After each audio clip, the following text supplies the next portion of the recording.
Hi, I'm here with Julian Grokok. He's the Chief Executive of SIBA, which is the Society of Independent Brewers. And we're going to have a little chat about the work that SIBA does to support its members and also the UK brewing and beer industry as a whole. Hi Sophie, nice to be with you.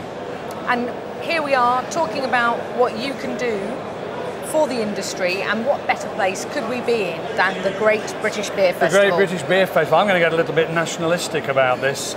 Whilst there are some exceptionally good foreign beers here on the foreign beer stands, this is essentially about British manufacturing. This is about an area of British manufacturing that has actually shown growth in the last few years. I'm extremely proud of that, and I'm very proud to be Chief Executive of an organisation that represents those brewers who are building their businesses. So what do you think has brought us to where we are now? Well, let's get to the heart of what SIBA's about. We're here for the beer. Beer is at the heart of what we do, and over the sort of 30, 40 years that I've been drinking, the beer market has changed immeasurably. You know, in the middle of the 1970s, I bought my first good beer guide.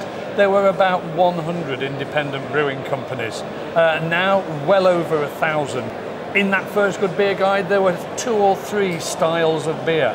Now there are not hundreds, but so many different types of beer on the market. We've seen a resurgence in interest. We've seen beer start to gain sort of respectability, not just something to sling down your neck at weekends or after a day at work.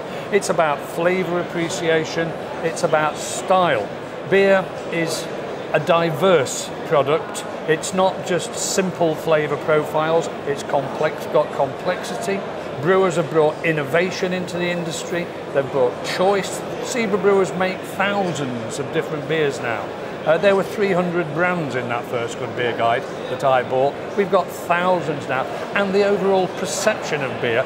And let's remember that real ale is at the heart of great quality beer in this country. But there are very good bottled beers. There are some these days some very good craft keg beers. SIBA sort of represents all of that beer industry. So you're a trade association. You yourself are clearly very passionate about the beer that we're talking about. Living the dream. But what we've got to remember, and I think what sometimes we do forget, is that brewing is a business. This is how people make their livings. It's their livelihood, and presumably they need support. They need to be able to sell their beer and get their beer to as many places as possible. Take it to the next logical step. You've made a product to sell. You've then got to sell it. When SIBA was founded by 20 microbrewers in 1980, access to market was a serious problem for new companies. There were tied estates for brewers in those days. You couldn't get your beers into anything but a genuine free house. And SIBA set up with a founding mission to give its members the best possible opportunity to bring their goods to market. And on the basis of that, this trade association has become a unique trade association because we've got a commercial division. We've got a commercial arm that is all about securing access to market. Individual small companies working alone, constantly trying to get in. And you know, we've got huge pub companies out there who wouldn't look twice at a tiny little company trying to sell its beer to 1 or 2 pubs. What SIBA's been able to do by creating market projects, especially of course our direct delivery scheme, is get these little companies' products into large companies' outlets simply by working as a team. The teamwork of lots of little breweries working together, the power of purchasing that we've been able to bring to bear means that we can work for the very, very smallest brewer and enable them to get their goods into the marketplace. Sounds like some serious work, but how does all that sit against a backdrop of pub closures, which we know is still happening? We're in this kind of real ale revolution, if you like, but we're still here that pubs are closing at a scary rate. We haven't had the best possible economic times, have we? The pub industry is kind of finding a new level, and I think, you know, it may be argued that some pubs were kept open as property assets for maybe longer than they should have done. But every community should have its pub. And community is the next kind of word that I like to bring into this argument. We've now got breweries in virtually every constituency in the land. And these breweries, they're labour intensive. They're providing employment. They're providing employment especially for young people. and they are getting their products into their local pubs. The local economy, local employment, local support. Breweries get behind charities and local fundraising things as well, and work very, very closely with those pubs that see localism as a real core USP of what they do.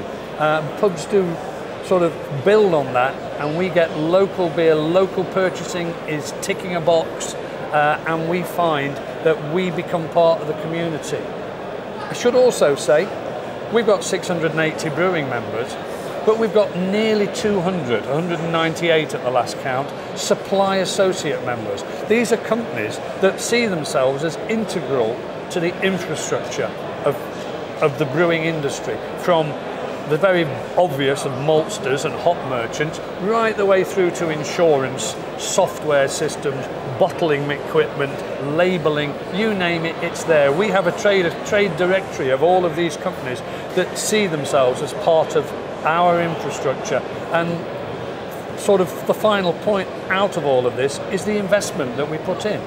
The government in 2002 introduced a smaller breweries relief scheme that made less duty for the smaller companies, which has enabled them to be price competitive, but more than that, to put their money back in to the local communities, into their businesses. So you're a trade association, you're unique, your members are, you could say, almost at the forefront of sort of hopefully an economic revival for the country. You're about community, you're about jobs for young people. It all sounds very, very positive, yet still the media hammers us beer fans over and over again as being responsible for all alcohol-related ills. So there's still a bit of a reputation issue that we're fighting.